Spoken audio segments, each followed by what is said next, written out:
we have always a flip side. And what I mean by that is that anything that happens to us, we can flip it to something positive.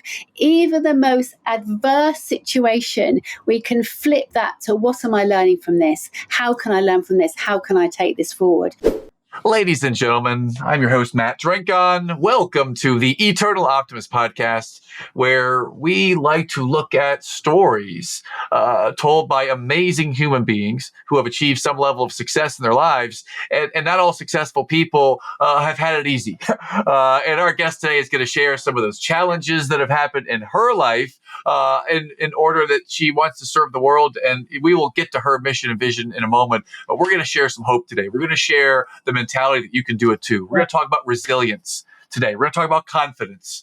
We're going to talk about how you overcome boardroom and workplace toxicity. We may even have some stories today about, being a business owner. And I think you may even have some stories today, Dr. Bernthal, about Afghanistan, some personal things there. Awesome. So I'm going to introduce to you now someone I've had a delightful time getting to know over the past 6 months in a couple of communities and ways that we've been connected. My guest today is Dr. Lizzy Bernthal, live from the UK. So Lizzy, great to see you. Welcome to the show. Well, thank you so much for inviting me. I'm so excited to be here. So thank you. Thank you. Oh, real pleasure. Real pleasure. I'd ask you this. If you're so excited to be here, what has you fired up to be here today, Lizzy? I love sharing. I just love sharing that we're all awesome. That's my biggest message. We have everything within us. We can have all that stuff going in our heads telling us we're rubbish. Let's dive in and start to share. Yes. And we like to start our show by talking about some of the things that have been challenging and how we've overcome that. So I'd like to invite you to just take the wheel here and take us back to a time in your life, maybe starting in your youth, and share with us some of the challenges and things that have happened along your journey, Lizzy, and we'll see where we go. So, Dr. Lizzy, I'd like to ask you to take us back to a time in your life where there was some challenge that you were facing. And I know that there were some things that you faced early on in life that may have been challenging, that tested your resilience early. So if you could take us back and just start the story wherever you'd like, and we're all ears. Yeah. Well, I don't remember this bit, but one thing I will start is I was born at 28 weeks with a 5% chance of survival. So, what? Yes. Wow. So I think while obviously I was lying in an incubator with no treatment or anything, I think that set up my determination to grab life, I think, because, obviously I'm here. So nearly 62 years later. So that was where I think my first being determined started. I think as I was, the other situation, which you might not want to discuss or not, but anyway, the point was when I was 7, I did have suffered some abuse. Now that was from a vicar. It wasn't from anything to do with my family. But at that moment, my father couldn't know how to deal with it. Now, because he didn't know how to deal with it and pushed it under the carpet, that set up my belief, I believe, that I'm not good enough. So I think this is what happens with most of us. I think also the other little stories, which I've now unpicked because this is what I do with my clients, is that, I think at school, we used to go to church every Sunday. And every Sunday, my mother used to say to me, stay quiet and I'll give you a present. So I was rewarded for staying quiet, which is no wonder why later on I didn't want to speak up at a meeting. So what I do now is I'm really passionate that we've all got these stories from childhood that might not even be significant as far as we remember them. But however, they have a very significant impact on our future. Absolutely. Because we then go through life with these lenses on, I'm not good enough. And we collect evidence everywhere that we're not good enough. It could be that we didn't pass a maths exam. It could be that our first relationship didn't work. It could be that we didn't get our first job interview. And that starts building up this story, I'm not good enough, even though we're not aware of this software that's playing in the background. Ooh, that's right. Yeah. That's right. I didn't figure some of these things you're sharing right now. I didn't figure some of these out till I got coached on it, like in my mid 30s and now in my early 40s. So Yeah. I'm glad that you're kind of taking us back and sharing that it can all start at a very young age. This pattern, this thinking Yeah, pattern, and it's playing in the background. We don't even realize it sometimes. Uh, it, absolutely. so please take us forward from Yeah. So Sunday that's church and a bit of a story, exactly. So that was a story I wasn't even realize I was making up. okay. And consequently, I used to be really frightened of speaking up. And I remember even at school, when I was sort of head of house, I was absolutely terrified if I had to speak to the house at school. And I hated speaking in class. I hated putting my hand up. And so then I became a nurse, and what I loved was supporting patients, of course. And I found myself giving them a voice. So if I'd fight for their corner against the doctor, for example, if there was a situation going on, or I would be, really doing my best to get them the best care or the best whatever it was. So I started, and actually looking back on it in the playground, I used to be bullied a bit at school because I was very fat, and that wasn't pleasant. However, I also used to fight for the ones that also were having that situation going on. So I Mm-hmm. realize now as an adult that I had a really strong sense of justice from the moment I was born. These things that, if it's just doesn't feel right. That as a child, you don't know about justice or anything. This doesn't feel right. I've got to do something about this. Huh. So throughout my career, then I became a midwife. And of course, I was absolutely passionate about supporting women having their children. And again, the same thing, really supporting them. And then I went to Hong Kong, which was amazing. I love living in the Far East. I worked as a midwife there, and that was very interesting because all different cultures. And what was interesting about working in different cultures is certain cultures are not prepared to fight their corner because they feel that there's a hierarchy around them, and they just accept what they're told. Really? So this in Hong Kong, you felt that there's So I was different working in a hierarchical British, cultures. yeah, I was working in a British hospital out there, but we had different Okay. cultures coming into the hospital, and it was really fascinating. I was in my early 20s then, so it was my first experience of working lots of different cultures, and I realised that actually certain cultures, they see those of authority as a sort of a higher power. And Okay. therefore, and this was obviously in the 80s, I'm not saying it happens now, but therefore they wouldn't question because they Okay. felt you, by definition, you had the authority, therefore you knew all the answers. Yes. So that Yes. was a really interesting time to encourage them to question. Don't believe everything you're told.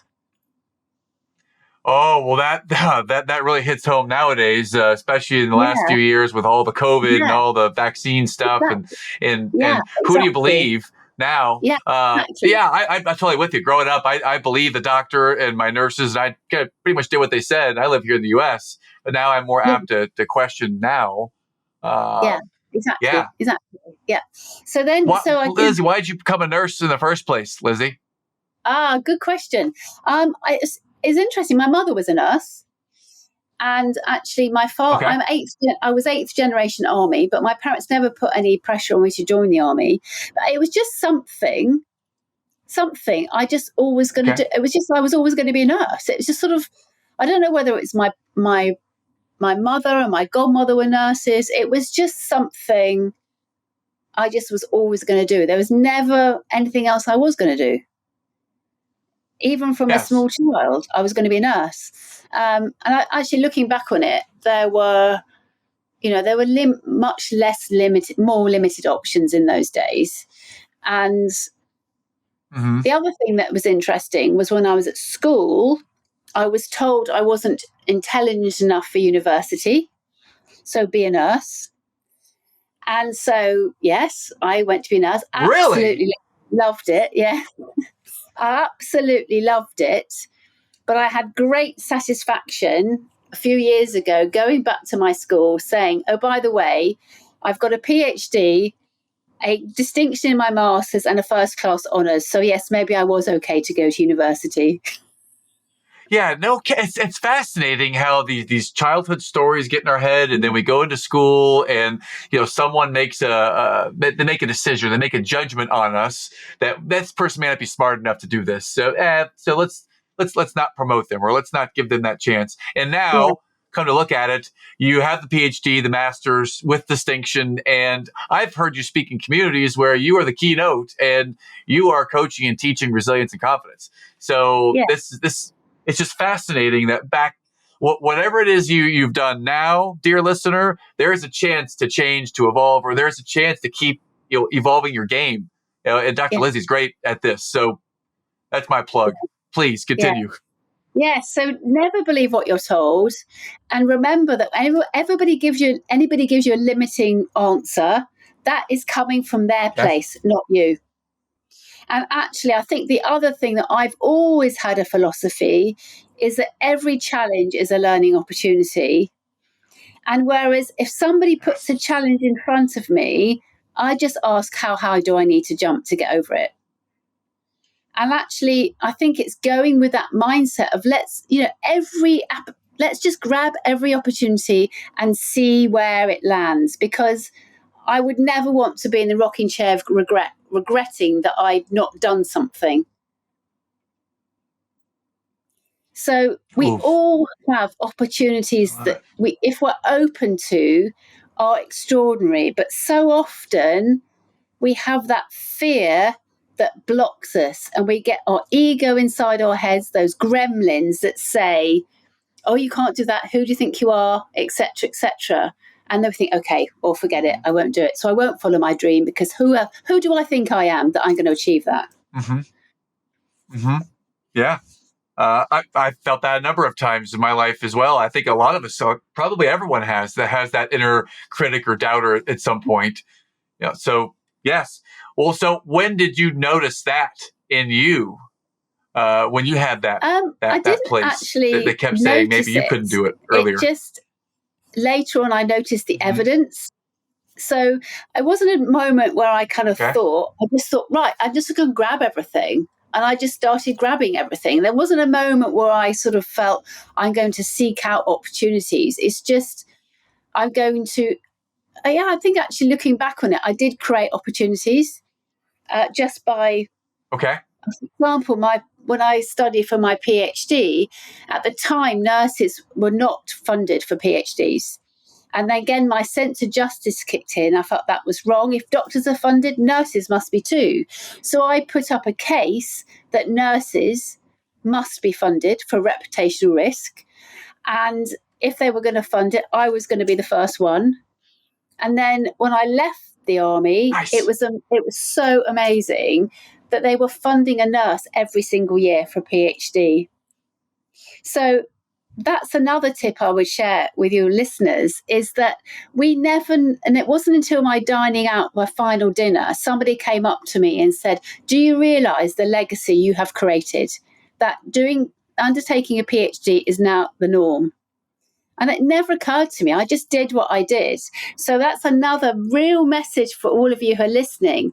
We can be creating a legacy right now that we don't even know we're creating. Absolutely. By the way, I'm going to add to your name, Trailblazer. Asker of questions, because you challenged the norm, you kept asking questions, and now the legacy is you kind of started this snowball going downhill, turning into a boulder. So it's fantastic. Okay, please continue. Yes. So I think, yes. So as far as resilience goes, I think that was only latterly kind of working as a midwife and a nurse and all that kind of stuff. And then I was fascinated about well-being. And actually one of my military posts was head of health promotion, of which I got really fascinated about the impact of nutrition. I think the other thing about when you're in the army is sleep is an activity. So when you deploy, which is obviously can be very intense, we all know we need sleep to perform. So sleep is that's why perceive sleep as an activity. And what I find really fascinating, this is a bit of a sidetrack, but in Japan, they see when they go to bed at the beginning of their day, because how you sleep is going to set you up for success for the next day. So it's like your night is setting up for your next day. So they start their day, I mean, it's obviously at night time, but they start their view of the day is going to bed, because that is what's going to set you up for success. You know, I love this. This is a tiny tweak in the lens that I personally use when I think about my day. All right. So to think that your day starts with your sleep, I mean, I think it starts when I wake up, and I like the frame of, you know, getting the optimal day starts with the optimal sleep. So this is a slightly different frame. Yeah, I appreciate that. You said something a second ago that really piqued my curiosity, because I also had a grandmother who was a nurse. My mother has a high empathy, and she was a teacher and always wanting to serve people. You talked about things can get intense. And I've always been curious to ask a nurse, what's your relationship like with like blood and guts and pain and screaming and all the stuff that just kind of makes my stomach go a little queasy? When you say intense, I think about like the birthing, like that is super intense when I saw my kids born, and I could not do that every day because that's just like super intense to me. So when you say intense, what is intense for, you know, a military nurse? What does that mean to you? Yeah, intense means where you're really having to think for the moment. You know, whether it's in a casualty situation, or whether it's literally, as you say, you know, if you've had children, that moment where somebody's about to give birth. You know, it can be, if it doesn't go well, you know, we have to react really quickly to stop any disaster happening. So that's why I call intense. But I think also the other thing about deployments is that, you know, there is you are on all the time. I mean, obviously we do have to sleep, otherwise we wouldn't perform. But I think for the whole, it is an intense 6 months, because you obviously don't go home, you're there, and you know, we think every day you're working. So, and there are moments of quietness, of course, but there are moments when it's very busy, and you have to be on the top of your game, and support your team to be on the top of their game as well. Yes. How do you train your mind to be that present and that on top of your game in those highly stressful, like intense situations, Lizzy? Yeah, I think it is literally training. I mean, it is training. I think another incident, which was before I was in the army, which was interesting. I was trekking in Nepal. I was doing the medical cover for a school trip in Nepal, tripping the Himalayas, and we got caught in an avalanche. And what? Oh my God. The irony of it all was that we were up to 18,000 feet. The risk of snow avalanche was very great. So it was decided that we would come down the mountain to avoid the avalanche. And then we got hit by a rock avalanche on our way down. What? And at the time, I just thought, well, that's it. You know, everybody's dead. Actually, what I think my nursing training kicked in, because the poor leader of the group suddenly fell apart, thinking he'd killed his whole group. And I just came into this thought in my head of, we always shared the same. We're all in tents. We were in pairs. And I just remember, I just shouted out names. I was just going by tent by tent by tent by tent by tent, shouting out the names, not expecting anyone to respond. And everybody responded. And I thought, oh my God, they're all alive. That's incredible. They're all alive. And I think what I just reflected, that it just instantaneously came into me. And I think when you've had that level of training of dealing in a crisis, it's amazing how you can just step up. It just seems instinctive just to, I'm not going to say take over, but take control if there's no control happening. Yes. When you say, I totally am trying to put myself in the situation because it sounds so intense. When you look up, what do you see in a rock avalanche? Like, what are you visually seeing around you Well, right now? yeah, so what happened was, I mean, it was we were very lucky lucky or not lucky, we were very lucky. It was the only time in the day we were all together at lunchtime. Because normally, because of obviously it's quite challenging terrain, we were probably straggled over about, I don't know, a mile or so with people going ahead. And we had various staff between everyone so that, we knew where everybody was. And it was the only time in the Okay. day where all of us would collect. And we just literally heard this rumbling. It sounded like thunder. I thought, that's weird, because we've got a really clear blue sky and the sun's shining and it's very hot. And then somebody in the group said, run. And they started seeing the mountain coming down over the top of us. So adrenaline kicked in. And all of us sprinted. We didn't know where we were sprinting. It was just the adrenaline just hit. And I remember it was the only time of the day we ever had our boots off, just to give some air to our feet because it was hot. And it was shrapnel everywhere. And I remember looking down on the ground thinking, oh my God, if anybody survives, their feet is going to be cut to shreds. And wow. I saw this little rock, this sort of ravine just ahead, which had a cover over, and a group of us just kind of went to that. And then we were just about to come out of it, and then another kind of trip of rock came down. I thought, well, if they haven't been hit for the first one, they'll definitely be hit for the second.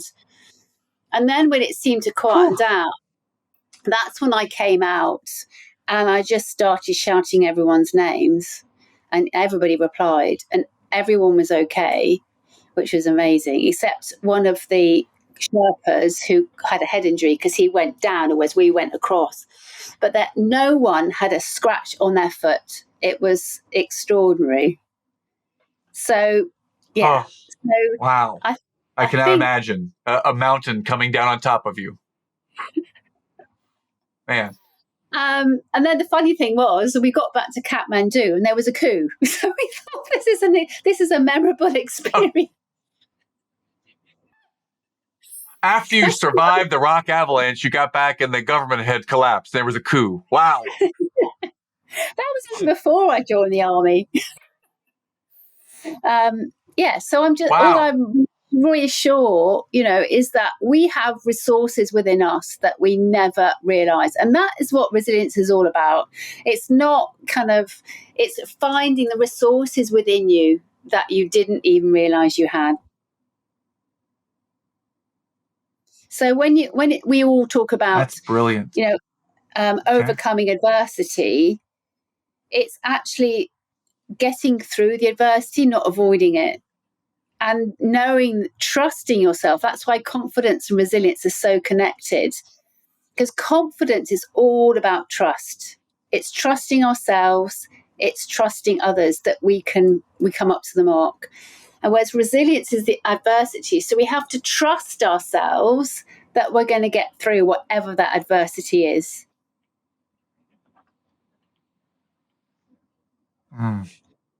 That's brilliant. Thank you.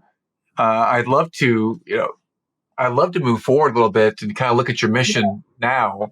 You retired and you moved from nursing, and now you are a leader and a resilience coach and keynote speaker and just an authority on this subject. So I'd love to kind of go to that transition, and why did you choose to go into what you do now? So tell us what you do now and why you made that transition, Lizzy. So it was a massive change in the fact of running a business from having never known anything about business before. I didn't even know what marketing was, but anyway, that's a whole other story. And I'd never posted on social media. So anyway, it was a big standing start. However, in my last post, I was head of resilience research. So when I studied my PhD, I was looking at psychological wellbeing and resilience. So I became really interested in resilience and what it is and how it shows up. And I looked at the impact of army life on the wife, because it generally is a wife, left behind during deployment when it was at its peak in Afghanistan, where soldiers were being killed on a weekly basis. So I looked at how they got through that. And that to me highlighted what resilience really means. So so then I started researching it, and obviously then, I was awarded my PhD. And so I carried on looking at resilience. And so my last military post, I was senior lecturer in resilience and wellbeing and nursing. So I was used to speaking, researching, traveling around the world. I was head of global nursing for military nursing to help them with their confidence and their resilience and their empowerment. So the sort of the stuff I was doing was exactly similar to what I do now. Obviously, business is a whole different ballgame. But I think to answer your question in a long-winded way, how I got to focus on ending workplace toxicity is that the Army is an extraordinary organisation. I've seen extraordinary leaders. However, lot of the you change jobs every 2 years. A lot of my bosses, I felt a victim, but I didn't even realise I was a victim. And one day, it was did have a tricky boss. As it always seemed to have the tricky bosses. And then one day in April 2015, I had just had enough. I just said, right, this has to stop. And I stood up in that boardroom and I said, this has to stop. And that moment, while I'd been supporting nurses, with their empowerment, actually, when I was back in the office, I didn't feel I had my voice. And that day was an extraordinary day because I literally stood up, said my piece. I felt more empowered than I'd ever done in my life. And all these words came out of me. I don't know where it came from. It wasn't angry. It was powerful. It was assertive. And I just felt this sense of empowerment I'd never felt before. And that was the moment I said, right, that's it. This has to stop. When I leave the Army, this is my mission. I don't want anyone to have to go through the stuff that I've been through. So this is why I'm so passionate to help leaders, business owners own who they are and we get rid of the toxicity simply by the fact that you don't let it bother you, because you own who you are, you have that confidence and the resilience, and your energy is completely different. So no one messes with you. So you don't get exposed to it. Or Absolutely. You just don't tolerate it. Wow. What was the straw that broke the camel's back that finally caused you to get up and say this has to stop in that boardroom? Yes, because my boss undermined me one more time. He'd sent me to do this research project, which I'd been spending 6 weeks of a very intense, to do this research project. And the night before the meeting, he had just completely undermined me. He'd sent out his own questionnaire, which had completely destroyed all my research. And in fact, it wasn't great. It had to be pulled because it was, not good. So in one email, he'd potentially destroyed the whole reputation that I'd spent 3 years setting up. So that was it. And I just thought, right, this has to stop. And what was interesting at that meeting was I did warn people before the meeting that I was going to say something. And they said, oh, great, fantastic. Somebody's going to say something. We'll all support you. Of course, when I stood up, they all pretended they weren't there. They looked down at their papers. They just, completely, all this stuff. And I thought, right, which actually reinforced me even more, ignited my passion even more. That fact I was in a room with people that did not want to own this or take any part of it, completely ignoring. And so that was where I set my mission. Wow. Amazing transformation story to light the mission on fire and to get into it. So can you take us forward here into your business? What was that, first year or two? I think you've been in business for nearly 7 years now. That's on the 6th of February. So 5 years, nearly 6 years. Yeah. Amazing. Nearly 6. Yeah. Okay. So nearly 6. So what was that first first year like as someone on a mission, passion, and learning, the business ropes for the first time like this? Well, it was interesting because I never intended to have a business, ironically. So before I left the army, I was headhunted by a consultancy who said, "Wow, it's amazing. We want you to work for us. We will give you all the work. We'll put you in nice hotels, etc., etc. We'll tell you where to speak. We'll tell you where you're coaching." I thought, wonderful, perfect, my perfect role. But I can do what I love. I haven't got to get involved in the business at all, and I'll just go where you send me. Marvelous. Well, bearing in mind, this was in 2019, before COVID, and then of course everything just stopped. Nothing happens. And the consultancy just seemed to disappear. And I thought, oh, right, okay. Well, do you mean I've got to create my own clients? Oh, my goodness, I've got no idea how I do that. So I did, started learning about marketing and so forth, and did lots of programs. And actually, in UK, we went into lockdown on the 23rd of March, 2020.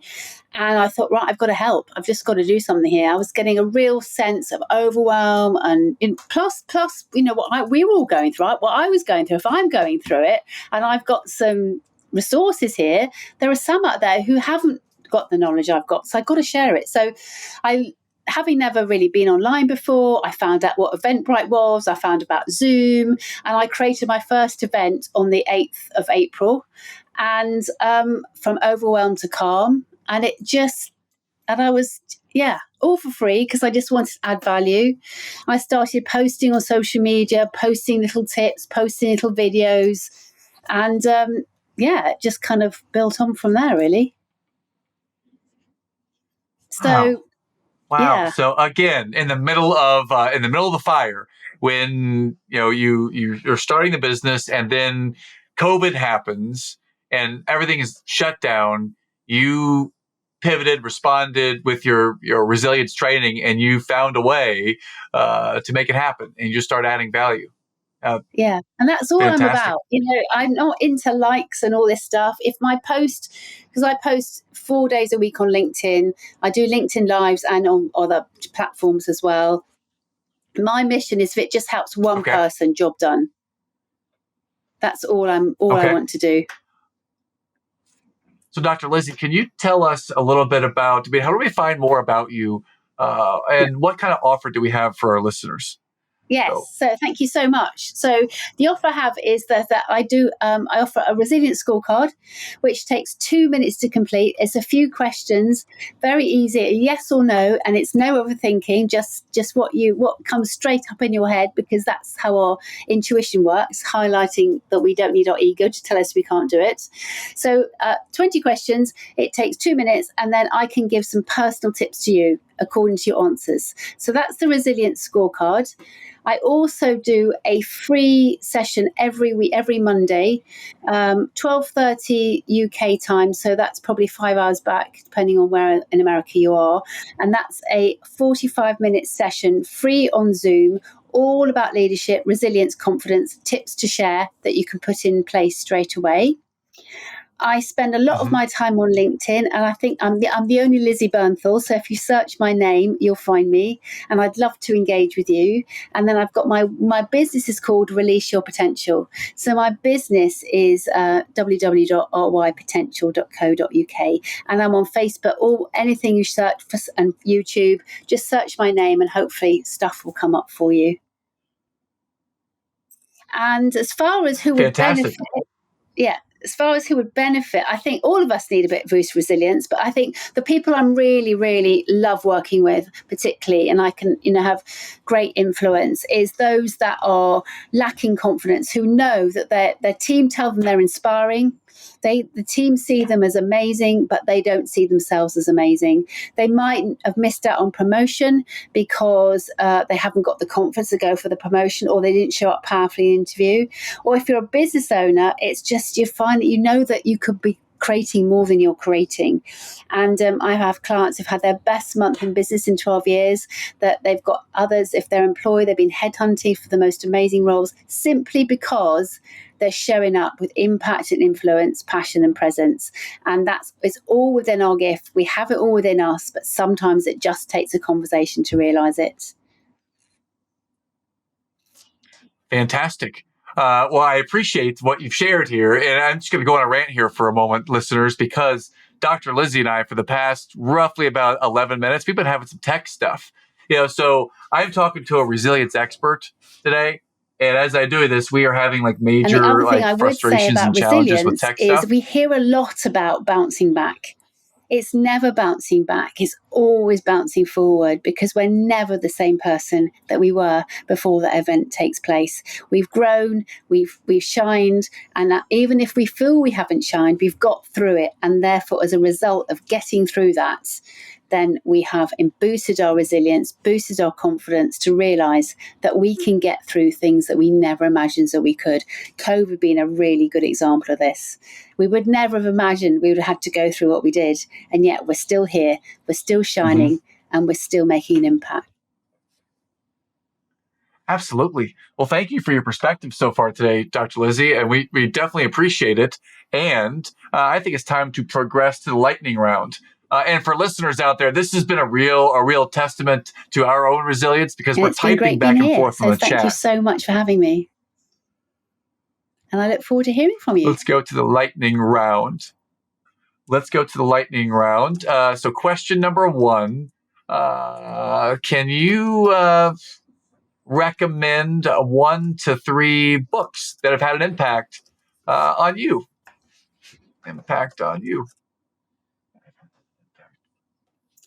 Oh, so many books. I think the two books that I would really highlight. Actually, 3 books. I can give you 3 books, actually, if you want 3 books.